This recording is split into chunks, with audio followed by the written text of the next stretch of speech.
안녕하세요.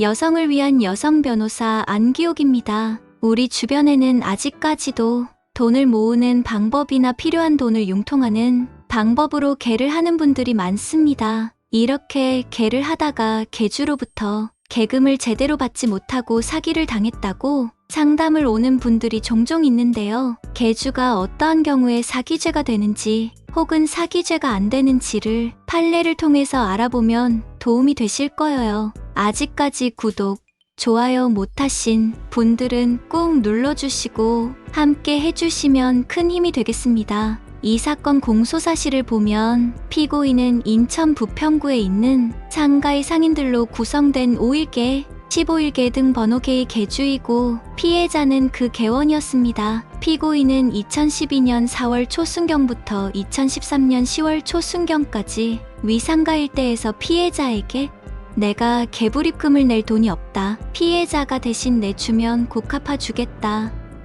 고 거짓말을 하였다는 것입니다. 그러나 사실은 피고인은 본인 몫으로 배정된 계금은 이미 수령한 상태였고 다른 사람들에게도 이미 채무를 부담하고 있었으며 별다른 소득이 없어 피해자로부터 돈을 빌리더라도 약속대로 금방 갚아줄 의사나 능력이 없었다는 것이었습니다. 그럼에도 피고인은 이에 속은 피해자로부터 위 기간 동안 차용금 명목으로 합계 1200만 원을 교부받아 편취하였다는 것입니다. 이 사건에 대해서 1심 법원에서는 피해자가 2014년 3월경에 피고인이 계주로 계원들에게 지급할 돈 1억 4천만 원을 편취하였다는 내용으로 피고인을 사기 혐의로 고소한 사실, 그 고소에 따라 2014년 3월 12일경에 경찰 조사를 받을 당시에 두 개의 순번계 계주인 피고인이 갯돈 1억 4,800만 원을 갖고 도주하였다. 3,710만 원의 계금을 받지 못하였다는 등의 내용으로 피해에 관한 진술을 한 사실, 피고인은 위 두 개의 계주로서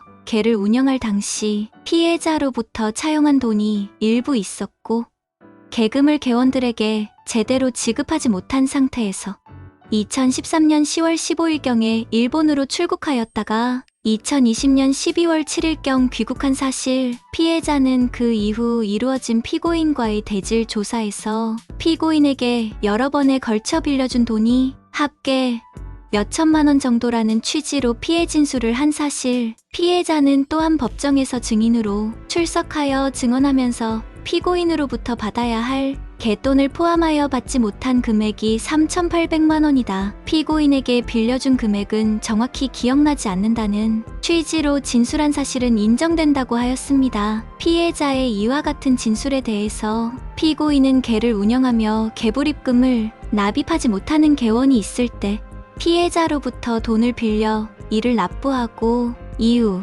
대납을 받은 자가 계불입금을 내면 이를 피해자에게 지급하는 형태로 차용금을 변제하는 경우가 있었고, 피해자에게 미처 변제하지 못한 차용금이 있는데 이는 2012년경 다른 상인에게 빌려돈 1,000만 원을 받지 못해서 변제하지 못한 것이라고 변명을 하였습니다. 이러한 사정들에 비추어 보면 이 사건 범행 일시는 2012년에서 2013년으로 매우 오래 전의 일이고 차용증이나 계좌이체 내역 등 상호간의 금전 거래를 확인하기 위한 객관적인 자료가 전혀 제출되지 않은 데다가 피고인과 피해자가 여러 차례 금전 거래를 했던 것으로 보여 피고인과 피해자가 어떤 시점에 주고받은 차용금이 이 사건 피해 금원인지 확인이 어려운 점, 피해자가 받을 돈이 있다고 진술하며 제시한 장부의 내용만으로는 계금과 별개인 이 사건 대여금의 액수를 명확히 특정하기 어려운 점,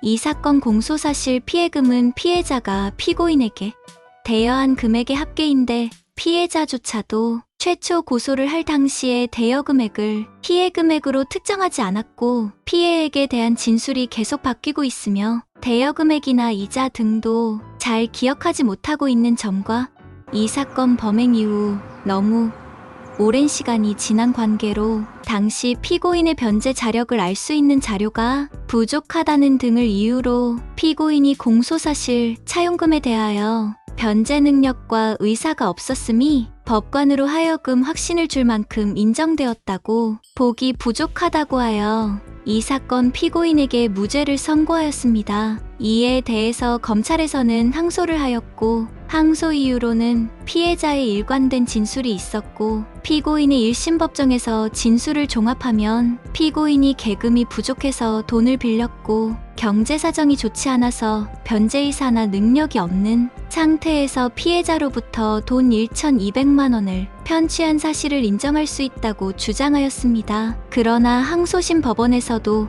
공소사실 기재에 피해 금액을 실제 피해 금액으로 특정하기 어렵고 피고인이 돈을 빌릴 당시에 변제할 능력과 의사가 없었다고 인정하기 어렵다고 판시했습니다. 어느 범죄나 마찬가지이기는 하지만 사기 사건을 처리하다 보면 고소 내용과 수사 진행 과정에서 진술이 일관되어야 하는 것이 고소한 사람의 진술의 신빙성을 보여주는 것이 되어서 믿어주는 것이지요. 특히 사기죄는 돈을 빌리거나 하는 때에 변제할 의사가 있었는지 내심의 의사는 정확히 알기가 어려우므로 주로 빌려가는 사람이 빌릴 당시에 변제 자력이 있었는가를 우선적으로 보기 때문입니다. 사기죄로 고소를 하거나 고소를 당하는 일이 있을 때는 참고하시면 도움이 되실 거예요. 오늘도 행복한 날 되시고요. 감사합니다.